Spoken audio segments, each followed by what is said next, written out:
di Ya, mungkin saya mulai aja ya. Assalamualaikum warahmatullahi wabarakatuh. Waalaikumsalam warahmatullahi Eh, wabarakatuh. Mungkin terima kasih atas kesempatan yang diberikan Bapak-Bapak, Ibu-Ibu sekalian.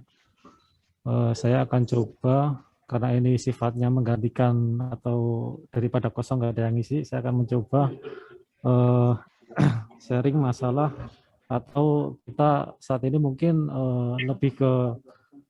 lebih ke diskusi ya, masalah ini saya akan membahas masalah pemeriksaan conveyor. Pemeriksaan conveyor ini mungkin pengalaman saya waktu mungkin saya juga belum pernah memeriksa conveyor, cuman waktu itu saya pernah mengikuti untuk pemeriksaan conveyor itu sebagai pengukur atau sebagai pengambil data aja. Namun pada saat pemeriksaan conveyor itu saya belum menemukan apa namanya atau belum mendapati sebuah prosedur atau checklist yang sudah dibawakan di BKI ini gitu. Mungkin koreksinya Pak Busol ya, apakah sudah ada prosedur conveyor, Pak?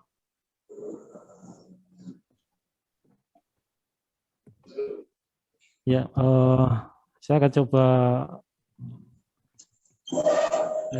menyampaikan, yaitu yang pertama adalah mengenai ini checklist ini saya adopt atau saya ambil dari Permenaker yang terbaru, yaitu Permenaker nomor 8 tahun 2020.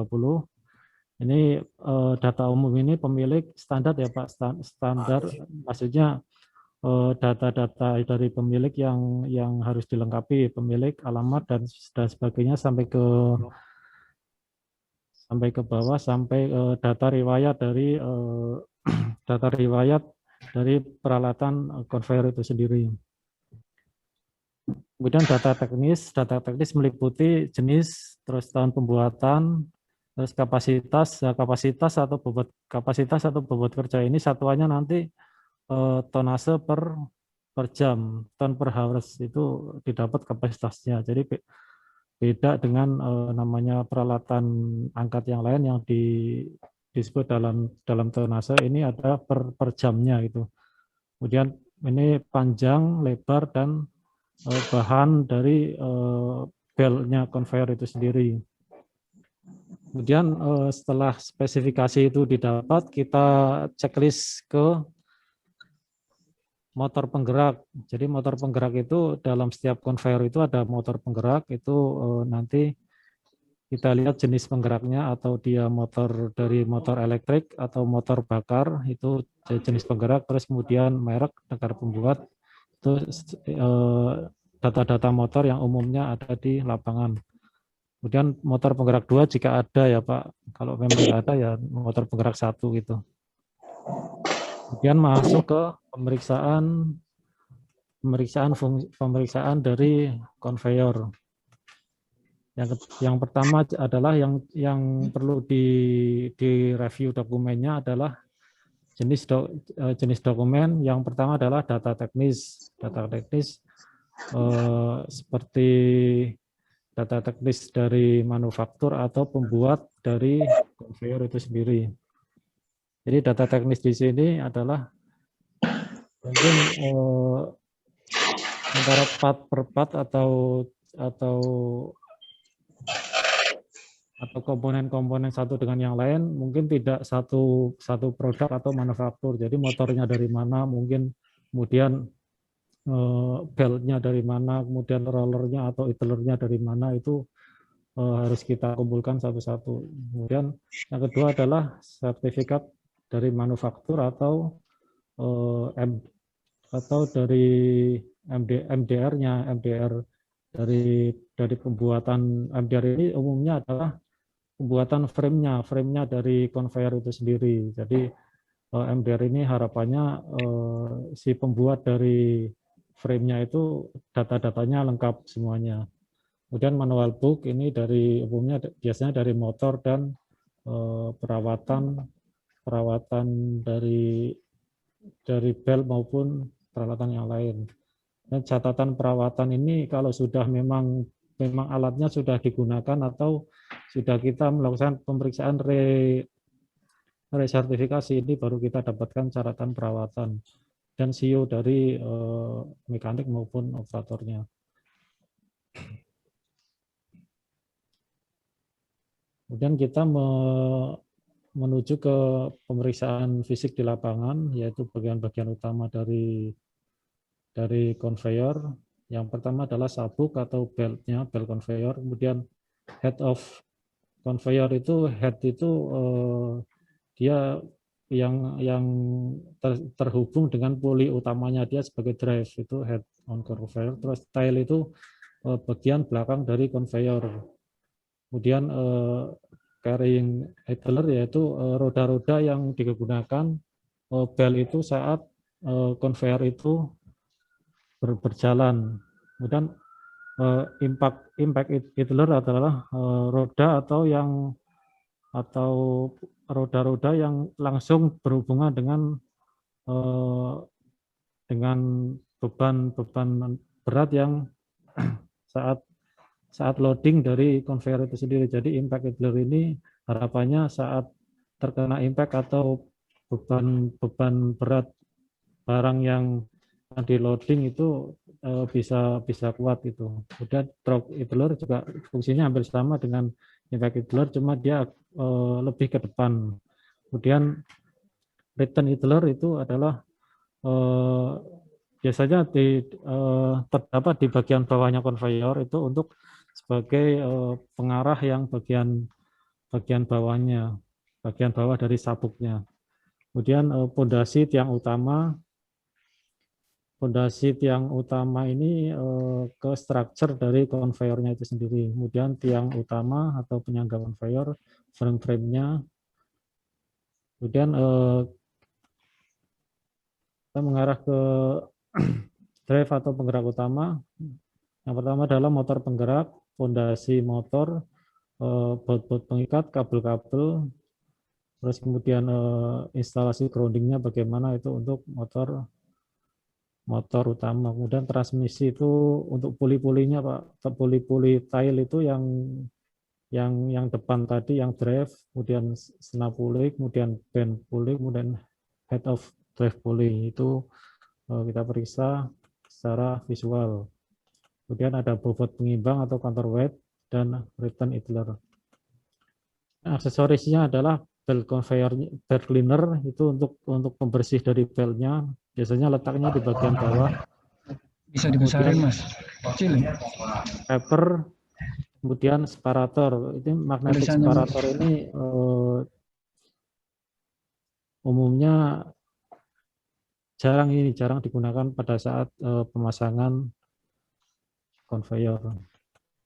Kemudian alat pengaman ada brake system, kemudian pagar pengaman sisi kanan dan kiri dari sabuk, kemudian apar yang terdapat di daerah pengoperasian conveyor, kemudian ada sangkar pengaman motor itu untuk sebagai alat perlindungan, termasuk alat perlindungan. Dan tanda peringatan operasi ini penting untuk sebagai petunjuk untuk orang-orang yang bekerja di sekitar situ. Kemudian emergency stop, kemudian tanda-tanda peringatan safety.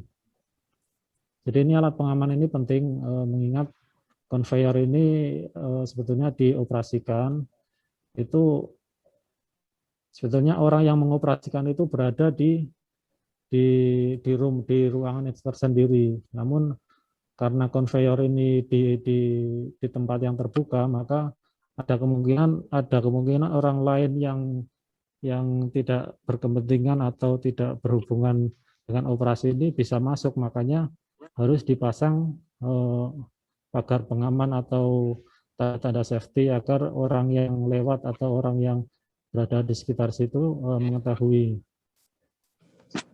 Jadi ini ada kasus mengenai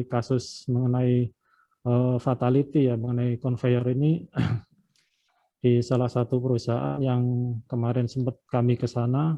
Jadi sebelumnya memang ada fatality. Jadi conveyor itu ada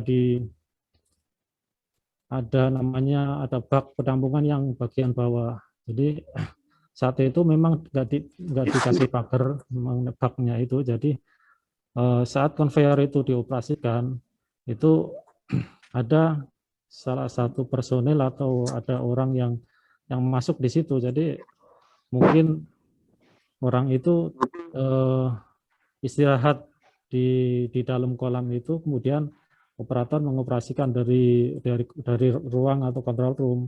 Jadi ya akhirnya ya terjepit di situ fatality. Jadi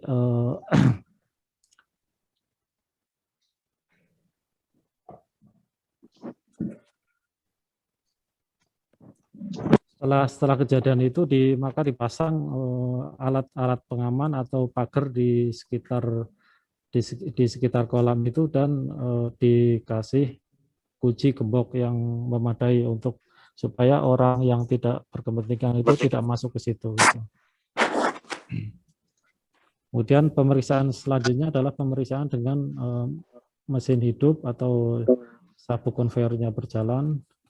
Dari motor hidup itu yang kita ambil datanya adalah dari suara kebisingan, terus getaran dari motor, kemudian fungsi brake, kemudian kerja dari belt conveyor kita perhatikan, kemudian drive pulley, tail pulley, return idler, kemudian emergency stop ini kita juga harus fungsikan atau kita coba untuk mematikan conveyor itu saat keadaan darurat, atau kita matikan dengan cara tiba-tiba. Itu memang bisa berfungsi enggak tuh.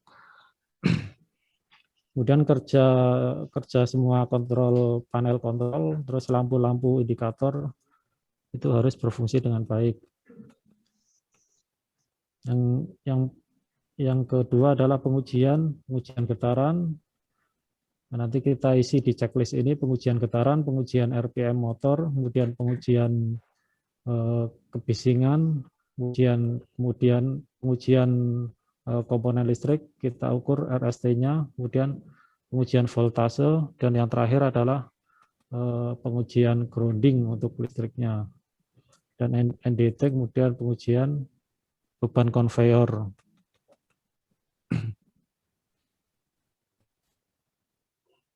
Ini checklist untuk pemeriksaan dan uji fungsi. Kemudian checklist untuk NDT nanti kita sesuaikan yang di NDT apa, nanti kita isi yang sesuai dengan yang kita lakukan. Ini checklist untuk pengujian bebannya, beban berjalan. Terus kesimpulan dari pemeriksaan konveyor itu apa kita tulis, terus kemudian sarannya yang untuk bisa perbaikan dari pihak pemilik itu kita tulis juga.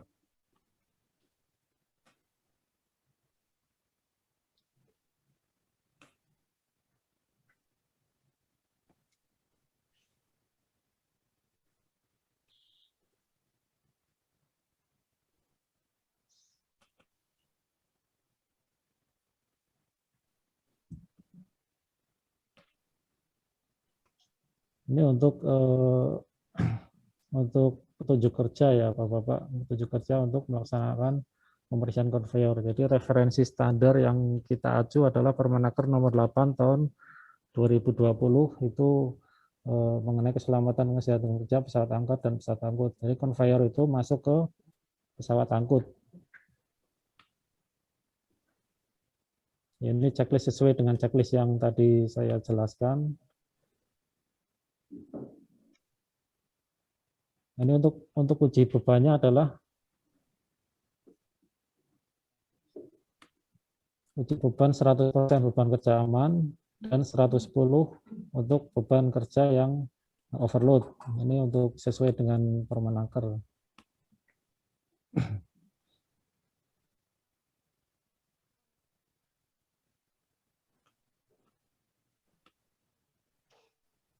Nah, ini Bapak-Bapak gambaran dari konveyor, dari item-item konveyor atau komponen-komponen konveyor. Nah, di sini ada bucket atau tempat loadingnya barang atau loading curah. Nah, ini masuk ke sini. Jadi di sini ada namanya tadi yang Masuk nggak?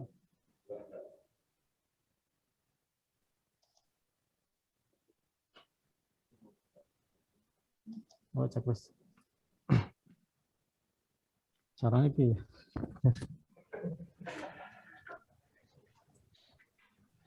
Sebentar new share ya. Bisa di-share aja, Mas. Masuk nggak? Udah masuk, Mas. Yang gambar. Ya, sudah masuk. Ya.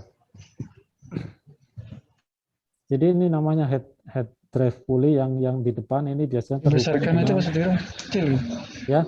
Besarin. Biar agak.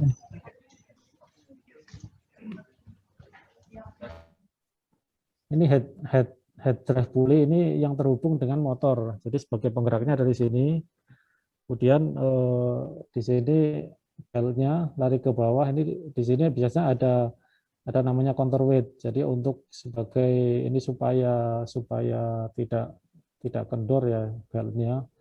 Kemudian di sini ada tail pulley ini yang belakang sebagai untuk rollernya belakang.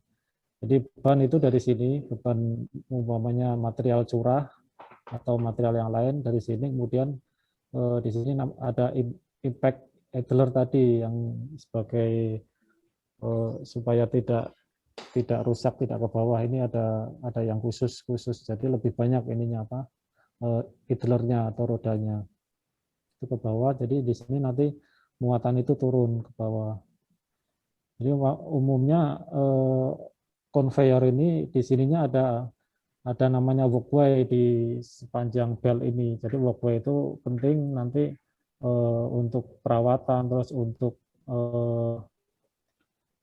pemeriksaan. Ini di sini ada walkway. Kemudian di sini ada seharusnya penting dikasih pagar atau kasih railing sebagai pengaman saat ada teknisi atau yang kepentingan itu ke atas ini.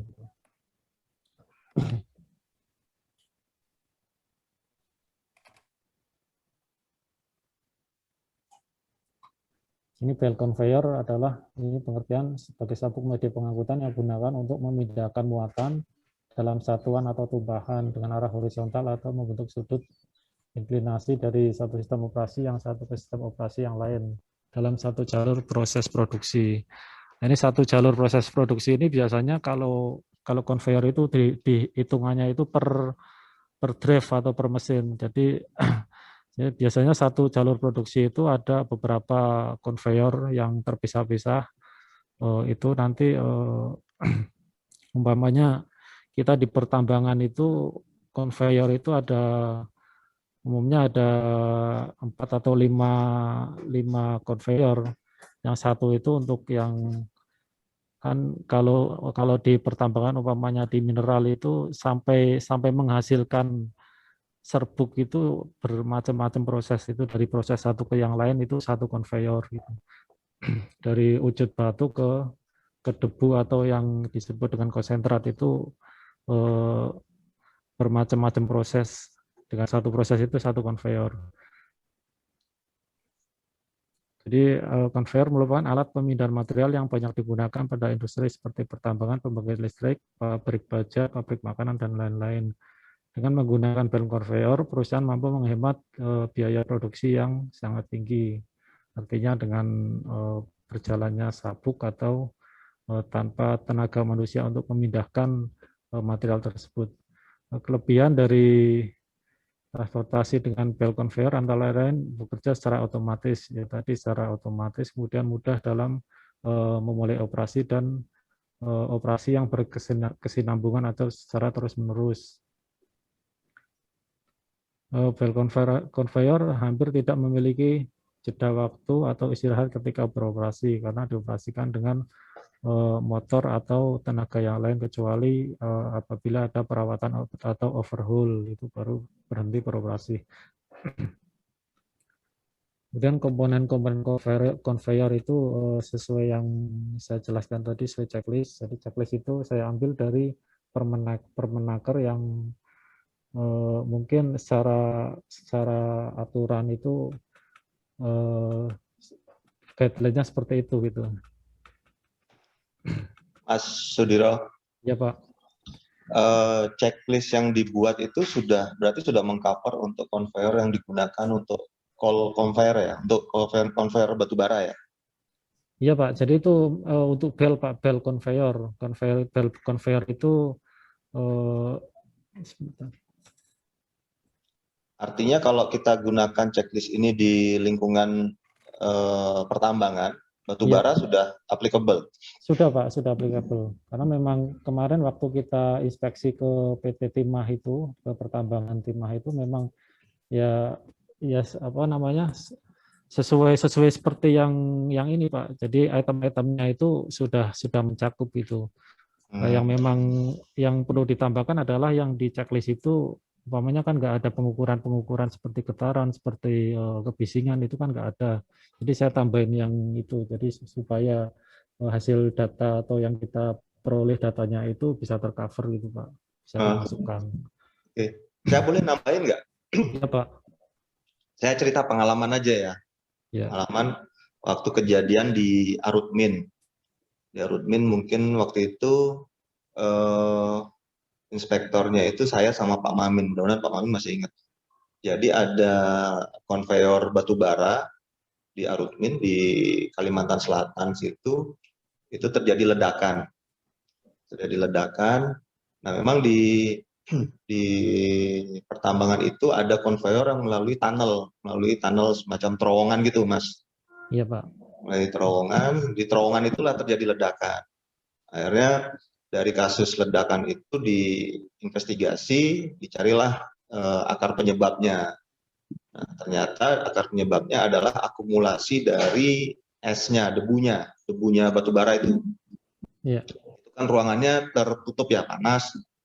Itu panas, terus ternyata debu itu kan bersifat konduktor listrik. Nah, sedangkan panel-panel listrik yang ada di dalam tunnel itu speknya tidak dust proof.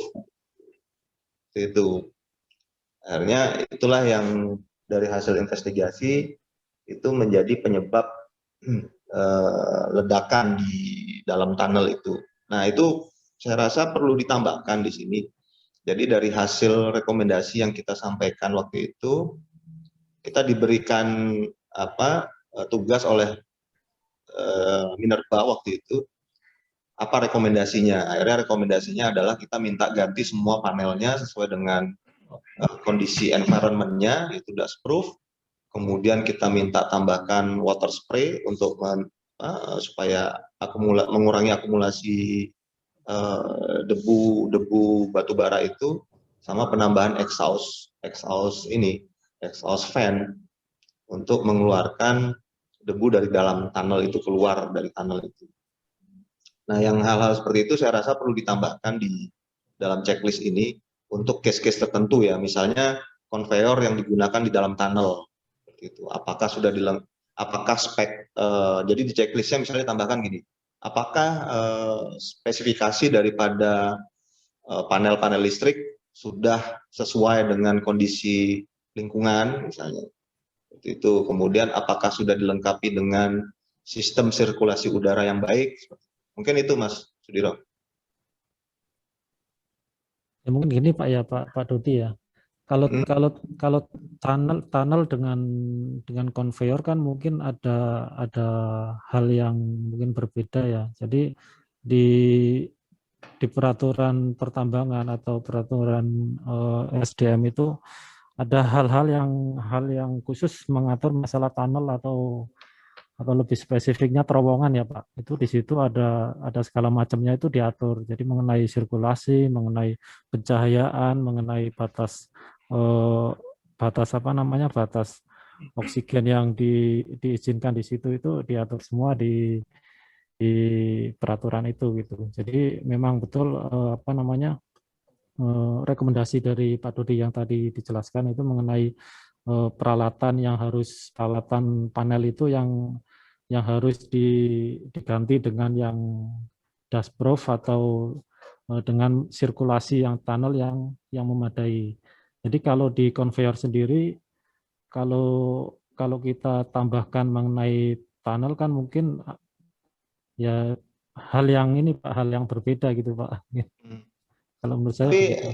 kita punya checklist khusus nggak untuk ini, untuk misalnya gini Mas Sudiro, kita ada permintaan dari klien, misalnya contoh Arutmin misalnya, atau apa yang pakai konveyor batubara di perusahaan batubara misalnya, di mana checklist kita sudah mengcover untuk kondisi-kondisi seperti itu nggak? Yang di sini belum Pak. Mau Ya mungkin dipisahkan sendiri atau mau dijadikan satu di sini? Silakan. harusnya Mungkin ada ini masukan. masuk checklistnya, checklist ke tunnelnya itu Pak, harusnya ya. Hmm.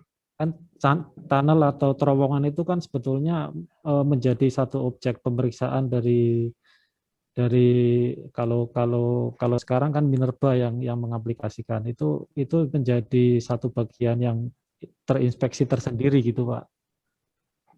Berarti ada referensi lain. Iya, ada referensi lain yang mengatur masalah channel atau terowongan itu Pak. Kita sudah Tapi nggak punya apa-apa. itu.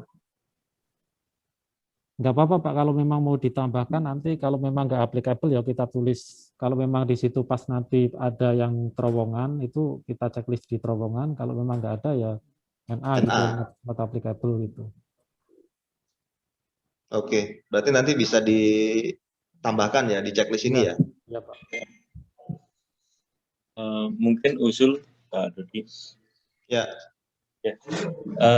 Mungkin pertama saya nanya dulu ke Mas Sudiro. Mas Sudiro, checklist ini sudah masuk di prosedur kita atau belum?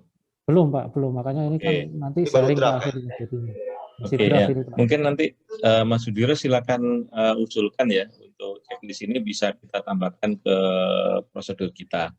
Terus yang kedua, terkait dengan yang tunnel tadi, mungkin kita buat prosedur tersendiri untuk pemeriksaan tunnel, mungkin gitu Pak Dodi. Jadi tunnel ada prosedur tersendiri dan ada checklist tersendiri. Nah, nanti bila ada conveyor yang di dalam tunnel, artinya ada dua checklist conveyor dan checklist dari tunnelnya tersendiri. Gitu mungkin Pak Dodi. Ya, silakan aja. Artinya jangan sampai nanti teman-teman inspektor yang ke lapangan ketika diminta untuk memeriksa konveyor yang ada di dalam tunnel, mereka belum ada guidance. Itu jadi terlewat. Padahal itu sudah pernah ada kejadian seperti itu. Ya, baik.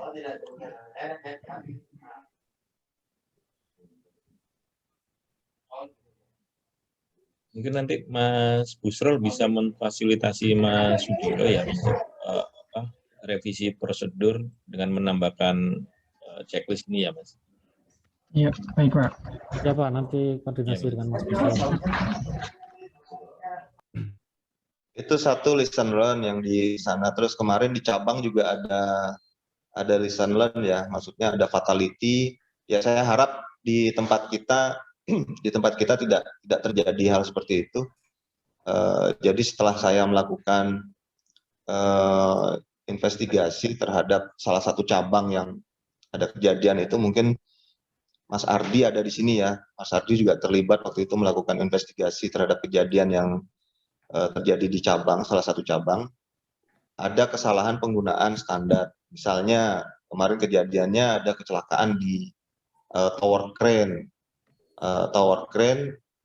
tapi setelah kita evaluasi laporannya, pemeriksaannya tower crane tapi menggunakan standar untuk pemeriksaan overhead crane. Nah, itu kan saya nggak tahu apakah tower crane itu standarnya memang pakai overhead crane, Mas Sudiro? Ada Pak, ada diatur tersendiri. Kalau ASME itu B32 itu tower crane. Berarti kan tower crane itu ada standar tersendiri kan? Ada Pak, ada. Nah, itulah salah satu kejadian di cabang yang mana itu sudah masuk ke ranah kepolisian waktu itu. Akhirnya saya dipanggil oleh penyidik. Jadi ada kesalahan penggunaan standar.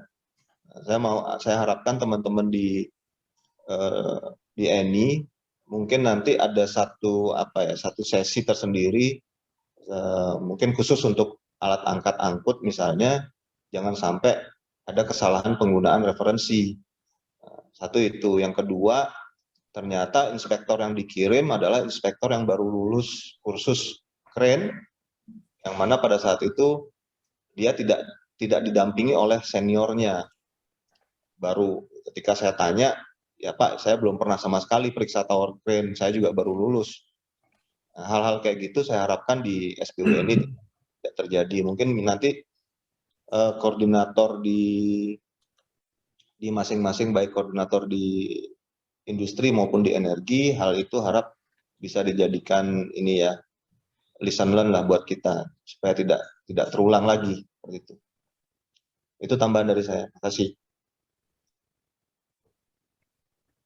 Ya, makasih Pak Dodi. Mungkin teman-teman yang lain ada pertanyaan atau sharing mengenai checklist ini, atau yang perlu ada yang mau ditambahkan mungkin.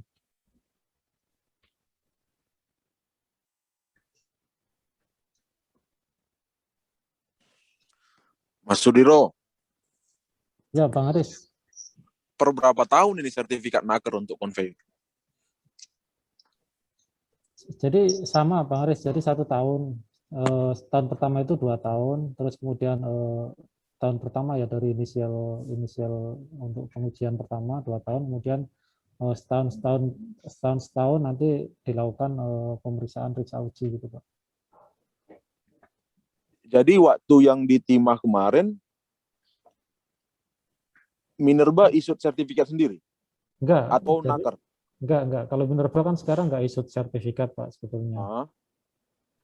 Nah, memang murni dari KTT, dari apa namanya, dari kepala teknik jadi kepala teknik itu bisa menggandeng perusahaan inspeksi atau yang melakukan audit dari peralatannya. Jadi kemarin waktu kita periksa timah itu memang dokumennya memang nggak memenuhi Pak yang untuk conveyor milik timah itu. Jadi dari MDR pun nggak ada, terus kemudian MDR, terus sertifikat atau data-data teknis motor atau komponen yang lain itu nggak ada, terus kemudian data commissioning, kemudian data grounding itu yang nggak ada semua gitu. Ini memang itu sebetulnya belum layak untuk dikeluarkan sertifikat inspeksi Pak.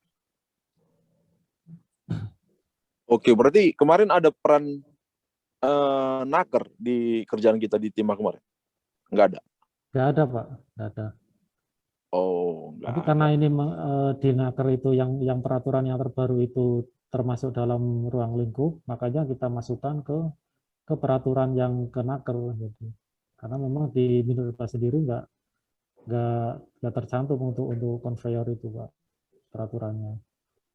Oke, berarti kalau di pertambangan yang melakukan sertifikasinya PI yang digandeng oleh KTT gitu ya? Ya sebetulnya itu kewenangan atau tanggung jawab dari kepala teknik tambangnya Pak. Jadi kepala teknik tambang itu bisa menunjuk secara internal ataupun secara eksternal atau dari PI atau perusahaan PJK3 gitu Pak. Karena memang dari Minerba sendiri itu sekarang tidak mengeluarkan istilahnya apa berita acara atau sertifikat kelayakan itu di Minerba sekarang nggak mengeluarkan Pak. Oke, sip. Ya.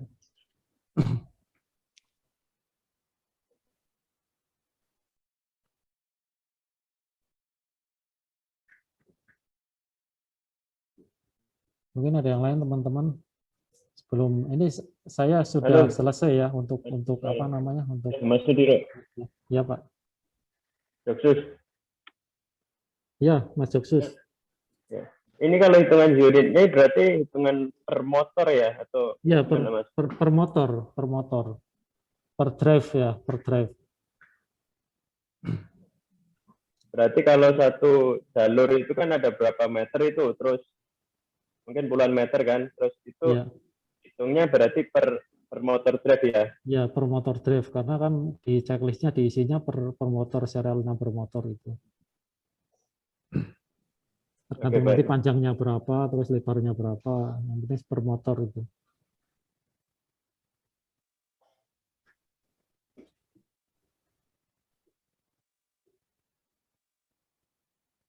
Oke, terima kasih Mas. Ya sama-sama. Mungkin sudah cukup atau ada yang perlu didiskusikan lagi. Kalau memang sudah cukup, saya kembalikan ke Pak Busrol. Ya, ada yang mau nambahin lagi Kak? Dari Pak Sudiro nih. Mas Sudiro, Iya Pak. untuk case PT Timah tadi, terus solusi yang diberikan oleh BKI apa akhirnya? Solusinya ya kita minta data dari, akhirnya kita solusikan untuk kan itu barangnya sudah jadi Pak sebetulnya. Ya untuk ibaratnya di flashback ke belakang jadinya. Jadi kayak data kayak grounding itu kita minta data untuk dilakukan penataan grounding motor-motornya itu. Jadi sekarang itu nggak terpasang grounding, minta dipasang grounding. Kemudian ada temuan masalah emergency, terus emergency stop, kemudian temuan masalah pemadam atau alat pemadam, sistem pemadam yang ada di situ itu. Untuk sekarang sih memang yang pekerjaan fisiknya sudah di close ya Pak untuk penambahan pemadam, cuman yang belum di close sampai sekarang itu ya secara dokumentasinya dari apa namanya dari awal pas pembuatannya itu, termasuk data commissioning pun mereka juga belum nggak pegang gitu Pak. Jadi kita mau mulainya dari mana juga nggak kesulitan.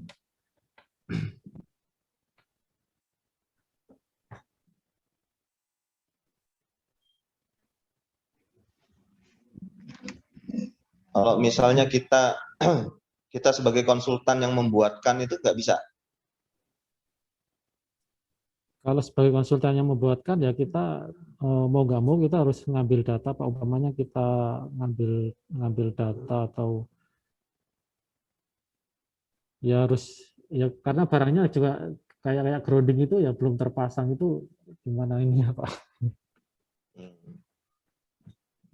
Kalau memang udah terpasang terus dokumennya nggak ada ya mungkin bisalah umpamanya di re-engineering atau di rekayasa pembuatan gitu. Tapi kalau memang barangnya belum terpasang Ya, nggak repot gitu Pak. artinya kalau misalnya kelengkapannya sudah terpasang semua, potensi untuk dilakukan re-engineering ada ya, bisa ya? Iya, iya. Oke.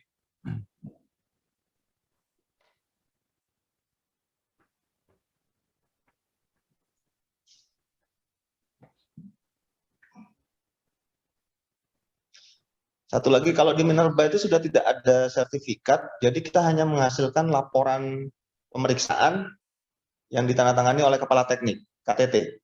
Bukan laporan pemeriksaan itu dari ini Pak, dari laporan pemeriksaan ya dari kita, umpamanya BKI itu dari Pak Dodi, umpamanya tanda tangan, yaitu laporan sertifikat inspeksinya Pak.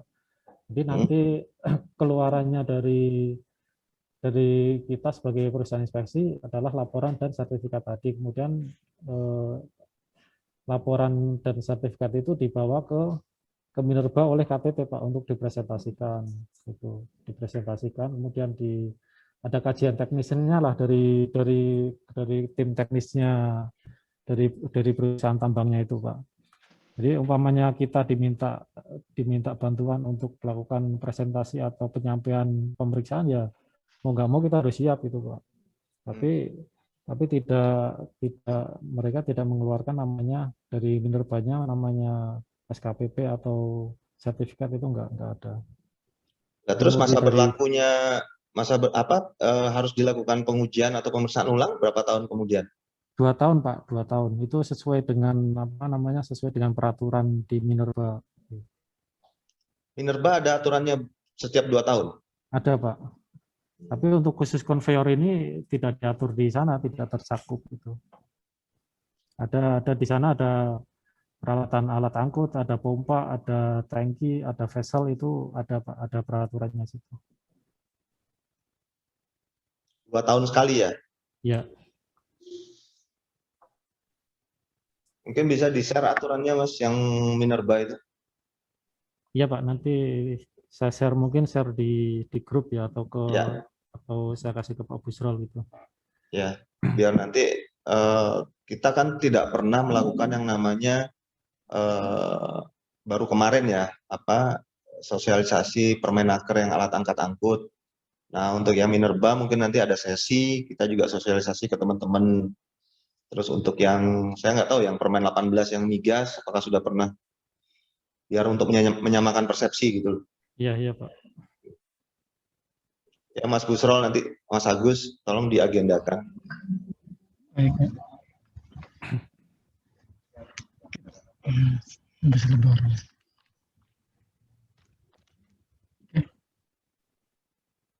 Oke, silakan lanjut. Ada lagi? Oh, Monggo Mas Busrol ya kalau nggak ada lagi. ya, itu barangkali ada yang belum tahu conveyor bisa kita share dulu. Ya teman-teman yang mungkin sudah periksa conveyor. Pak Sudiro bisa di close dulu. Ya.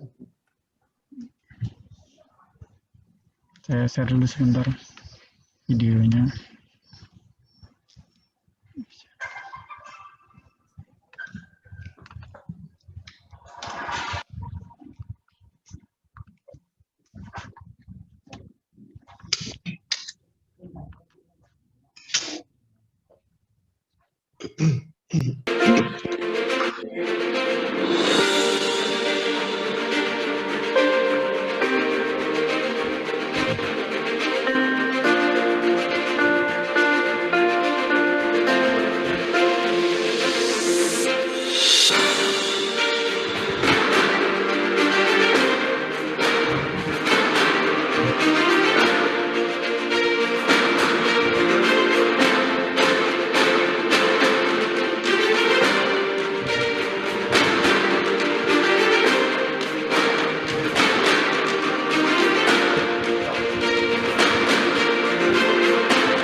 Dari saya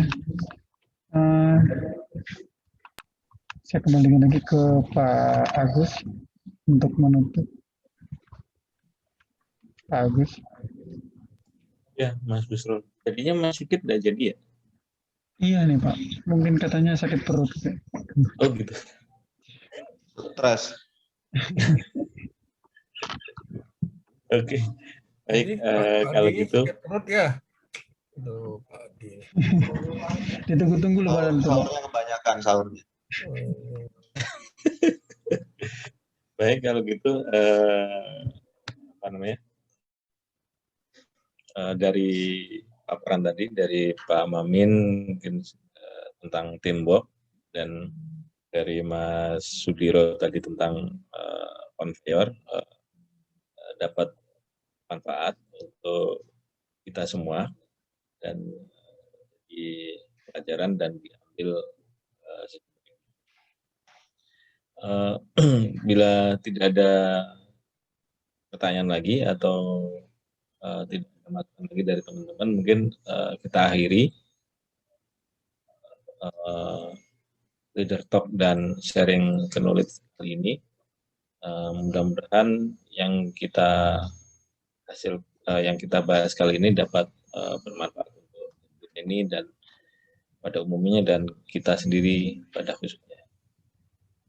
Baik, saya akhiri. Wassalamualaikum warahmatullahi wabarakatuh.